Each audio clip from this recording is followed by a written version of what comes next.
Scorpio, welcome back po dito sa Daily Dose of Tarot 111. Kamusta ka ngayon? I hope nasa mabuti kang kalagayan, pampisikal, mental, emosyonal, o pang spiritual man yan. Tandaan po natin na ang video natin na ito ay para lamang sa mga Scorpio na may malawak na kaisipan at hindi po lahat tayo ay makaka-resonate dito. Kaya maganda rin po na alam ninyo yung inyong other signs, yung Sun, Moon, Rising, and Venus sign po ninyo kasi pwedeng mas dun po kayo maka-resonate. At kung bago ka pa lamang po dito sa aking channel, please subscribe na po and palike ng video natin at pa-click na din po ng bell button para lagi kang updated every time na may uploads po ako. And ayan, pasensya na po hindi ako daily nakakapag-uploads, no? And kung nais mo naman pong magpa-private reading, i-DM mo lang po ako directly dito sa aking page na matatagpuan mo yung link sa description box or mag-comment ka na lang na para ma-replyan kita. So, nagre-reply po ako kapag nagtatanong kayo about sa mga services po natin. Sinesend ko sa inyo yung link. DM na lang po kayo.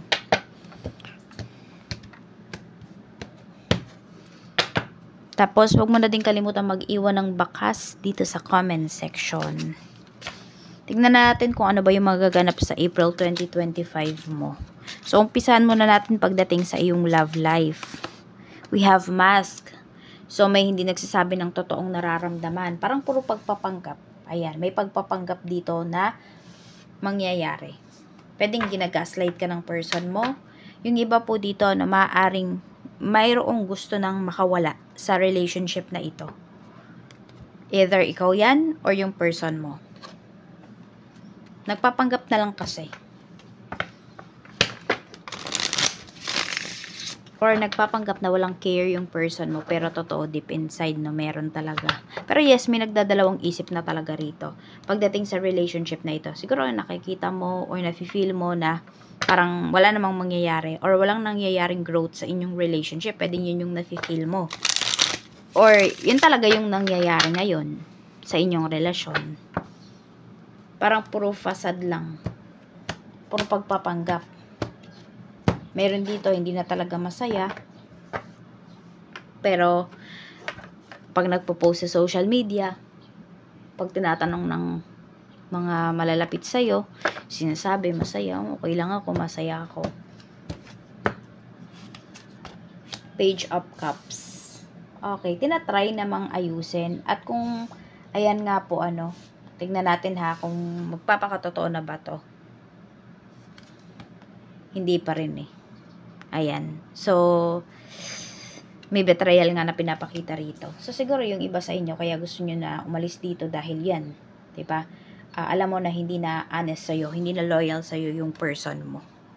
Scorpio. Tignan natin. Okay, pagdating naman sa kaperahan. Sa kaperahan, career, business, tignan natin kung ano ba yung mensahe. Merong marireceive pala yung iba sa inyo, no, na tip. Kung kayo ay unaware na merong third party sa inyong relationship, i-confirm natin, may third party ba talaga? May third party ba dito sa connection na ito? The Emperor. Meron. Malakas din yung loob ng person mo na magkaroon ng third party. Tingnan natin. Pwedeng itong sinasabing third party na to, wala pa talaga silang relasyon ha. Pero nagkakausap. Meron na parang nagkakamabutihan na, ayan, maaagapan pa kaya. Check natin, okay, kaperahan. We have setbacks. Itong relationship ninyo, no, or marami sa relationships ninyo, sa life ninyo, is, nakakabagal, no, ng inyong kaperahan. And some of you po, pwede may huminto dito sa trabaho para kayo ay maging stay at home, no, mom or dad. Kasi gusto nyong masubaybayan yung inyong mga anak. Sabi dito, taking one step forward only to take 2 steps back. Setbacks are telling you that you are not ready to enter the next phase. Okay, so, yun nga. Pagdating sa kaperahan ninyo, marami kayong mga kino-consider Healing your inner child can unlock the path to financial abundance. Ayan po, i-heal nyo daw yung inyong inner child. Diba? Ano ba yung mga hindi ninyo nakukuha before? Ano ba yung mga sugat ng nakaraan po ninyo? I-heal nyo po yun. Okay, and some of you, mahihil nyo yun pagdating sa inyong mga anak. Ano ba yung sinasabi rito? Mas mai-inspire kasi kayo na kumilos kapag ang inspirasyon ninyo ay yung mga anak po ninyo. Tingnan natin. Kaperahan, we have Two of Wands. Ayan o, ang dami nyo nga mga sinaalang-alang dito. Yan, madaming ang delays pagdating sa kaperahan po ninyo. Meron ba kayong hinihintay na pera galing sa abroad? Mukhang madedelay din kasi yon. I don't know kung meron kayo ba yung nasa ibang bansa or meron kayong kamag-anak sa ibang bansa na parang inaasahan po ninyo na magbibigay sa inyo ng pera ngayon. Pero pwedeng madelay yon kasi pwedeng meron siyang gastos pagdating sa kanyang mga anak. Kung meron man siyang pamilya po doon.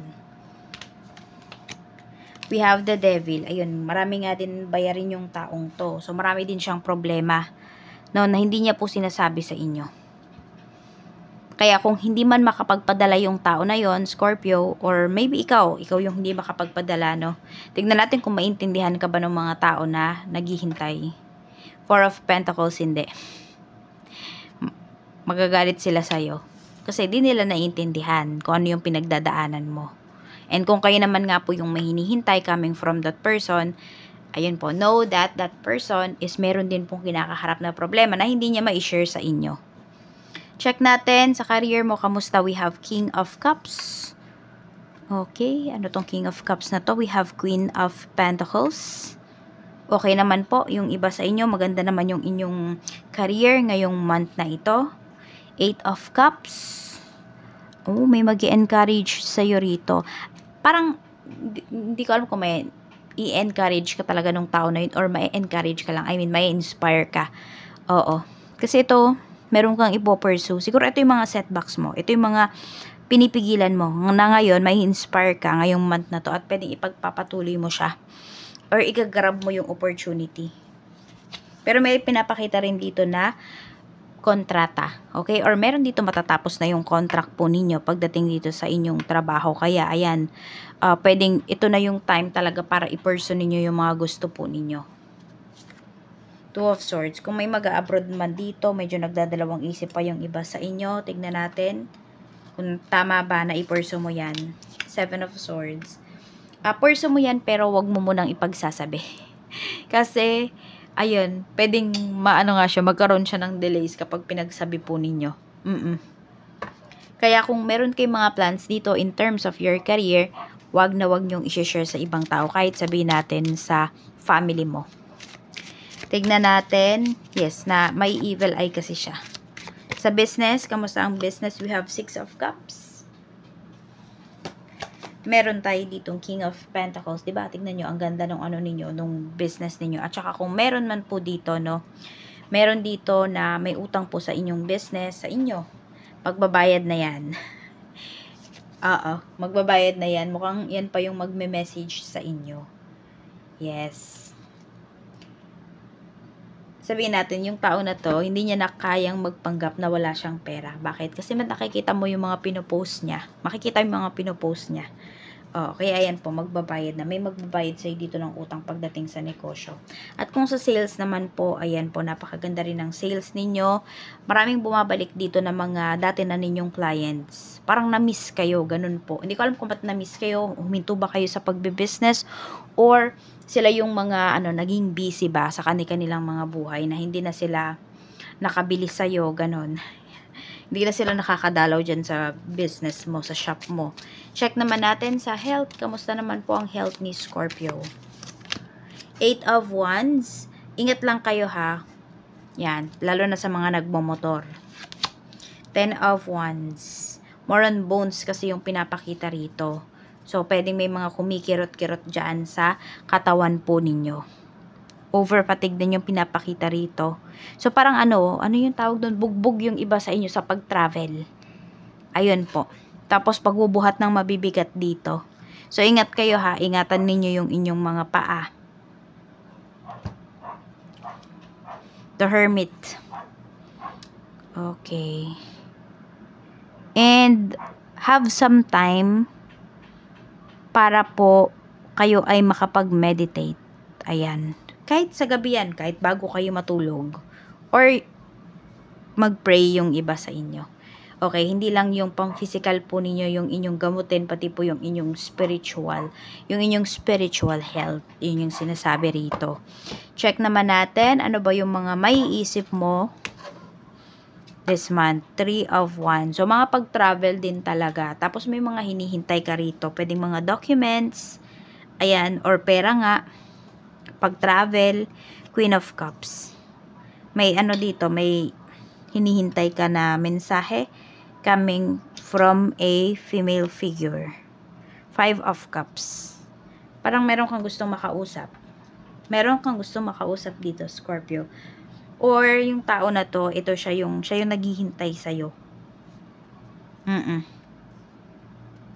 May nagsisisi na energy rito. So, parang ganito, kung it's either kayo may nagawa sa ibang tao or may nagawa yung isang tao sa inyo, iniisip-isip niya yun. Mararamdaman mo, Queen of Wands, mas magiging, ano ka dito courageous, mas magiging creative ka ngayong month na to. Judgment. Okay. And yung mga decisions mo, hindi siya sablay ngayong month na to. Dapat mong pag-focusan your dreams. Ayan. So, hindi na lang dapat iniisip-isip daw yung mga pangarap mo. Dapat gawan mo na rin talaga siya ng aksyon. Kaya ngayong iba sa inyo, madami kayong mga pag-travel dito. Sasakit talaga yung katawan po ninyo. Baka kasi may mga nilalakad talaga kayo na mga documents, mga important na mga ganap. Dapat mong iwasan. We have justice. Okay. Okay. Ingat ka. No, dapat mong iwasan na ma-involve ka sa mga kaso-kaso. Kaya ingat-ingat ka sa mga pipirmahan mo. 4 of Swords. More on ang sinasabi kasi dito about sa bahay. Tignan natin ha. Dapat mong iwasan. 9 of Cups. Makisali sa mga agawan ng lupa. Ayun yung sinasabi rito. No? Tapos, kung meron kayong, ano ba yung tawag doon? Yun yung sa mga pag-ibig ba yun? SSS ba yun? Tama ba? I don't know kung saan. Yung mga may pabahay, mga housing loan, ganon. Baka kumuha kayo dito ng mga foreclosed na bahay. Tapos yung tinitignan, diba, i-check ninyo kung may nakatira pa. So, baka magkaroon po kayo ng problema kasi baka hindi umalis. Yung tipong ganon. Kaya mag-isip-isip kayo kung mga foreclosed pa ba na bahay yung kukuhanin ninyo or yung mga bago na lang talaga. Yun po basta iwas daw kayo dito. Iwas kayo sa stress. Ayan yung sinasabi. Okay, paparating na blessings para sa'yo. Paparating po na blessings for Scorpio Spirit Guide. At by the way, kung meron, sabi nga, di ba, mag-focus kayo sa dreams, sa goals po ninyo. At kung meron pala kayong mga goals this month, or even ngayong 2025, the rest of 2025, is i-comment nyo lang po dyan sa ating comment section. And, ituring ninyo na ito po ay parang nagmamanifest kayo. Okay, so i-activate ko po yan, dadasalan ko yan. Hindi ko lang siya nasabi sa ibang signs. Parang, ewan ko kay yung huling video ko, yun lang doon ko nasabi yun eh. Kaya ayan po, kay Aquarius pala, doon ko lang nasabi yata. So, ayun po, dinadasalan ko po yan, ina-activate ko po yan. Now, balikan nyo na lang po yan, kunwari, after a month, kung mabilis lang naman yung mga minamanifest ninyo, diba? Pero kunwari, mga bahay, sasakyan, tas alam niyo na you don't have money pa, so balikan nyo yan bago matapos ang 2025. Tignan nyo kung ano ba yung sa mga goals ninyo, sa mga sinulat nyo doon, yung nangyari na. Yung na-unlock ninyo. Clarity. Ayan. So, may mga sitwasyones nga sa buhay mo na magkakaroon ng kalinawan, no? At dito makakapag-decide ka po. Katulad nito, yung sa relationships po ninyo. Kahit ano man yung relationships, kahit hindi naman yan romantic relationship. Malilinawan kayo kung ano ba yung dapat nyong gawin or dapat pa ba kayong magstay dun sa relationship na yon. Ano ba yung mga dapat mong itolerate at mga dapat hindi. Blessings po, Spirit Guide. We have box. Ayan. So, pwedeng lalabas ka na sa comfort zone mo, Scorpio. Internet. Mas marami kang matututunan dito na knowledge. Diba? Dati kung sabihin natin, before, ang ginagawa nyo lang sa internet, nanonood lang kayo sa YouTube o nanonood lang kayo ng tarot readings. Ngayon, pwedeng magagamit nyo na yung internet, yung inyong phone, yung inyong laptop, computer, sa pagkita. So, pwedeng may other source of income na paparating po para sa inyo rito. Yung iba din sa inyo, if you're looking for love, or some of you nga, parang hindi naman kayo looking for love, iba yung atake ninyo this month, pero pwedeng may darating po, may makakausap kayo through the internet. We have alien. Yung mga nagbabalak talaga dyan na mag-abroad, ayan po or lumipat ng tirahan, lumipat kayo ng lugar, i-go nyo na po yan. Basta tignan nyo lang talaga na, alam nyo yon, yung una pa lang dapat hindi na stress yung binibigay sa inyo. Nung kunwari nga, lilipatan ninyo, ito kung kukuha kayo ng foreclose na mga bahay, so dapat hindi ka agad stress yung umpisa niyan, no? Para hindi ninyo madala. Tignan pa natin. We have flying. May papaalis talaga. Or pwede rin naman, baka pauwi na kayo ng Pinas. Baka may mag-for good na dito. So, ayan po. Or, hindi mag-for good, pero pwedeng mag-vacation yung iba po sa inyo. Tignan natin ano ba yung paparating na lessons, negative energies dito sa April 2025 mo. Lesson to sa inyo. 7 of Wands. Just say no na. Kung kayo nga yung nasa ibang bansa, tapos kayo yung inaasahan na magpadala ng magpadala, tumulong ng tumulong, tapos hindi ka makapagpadala, or alam mo talaga na kailangan mo din yung pera, just say no. Hayaan mo na kung may magtatampo sa'yo. Kasi ganun lang din yung mangyayari pag walang-wala ka na talaga mabibigay. Magtatampo at magtatampo rin naman sila. So, save yourself na lang, Scorpio. Spirit message para sa'yo or angel message. Tingnan natin. Ano yung angel message para sa'yo? Angel message po natin for Scorpio.